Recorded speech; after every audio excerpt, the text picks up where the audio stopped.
Iwacu TV wakora subscribe hanyuma ukabasha kubona amakuru y'iwacu akunzwe kandi yizewe. Imana ibamugisha.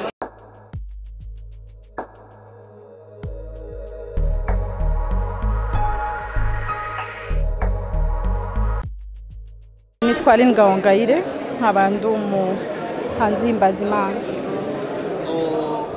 Iki ni gihembo twaye cya Made in Rwanda Awards.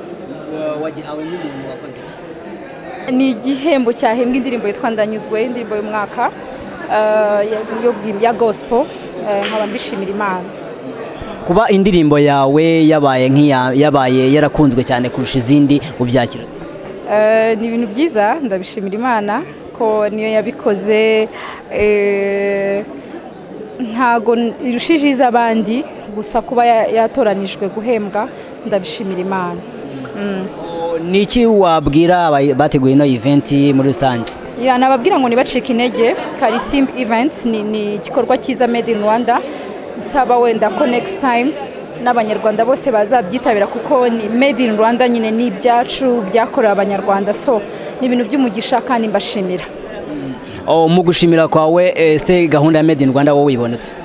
Made in Rwanda birimo biraza, so yubona tuje muri award nk'ubu nambaye Made in Rwanda, numwenda wo mu Rwanda Made in Rwanda, so ni byiza yuko natwe ibikorwa byacu bigera kure bivuye hano iwacu bikabona n'ayandi masoko. Abanyarwanda batari biyumvisha gahunda ya Made in Rwanda cyangwa se batumva ko ibyo mu Rwanda bifite agaciro, bababwira iki?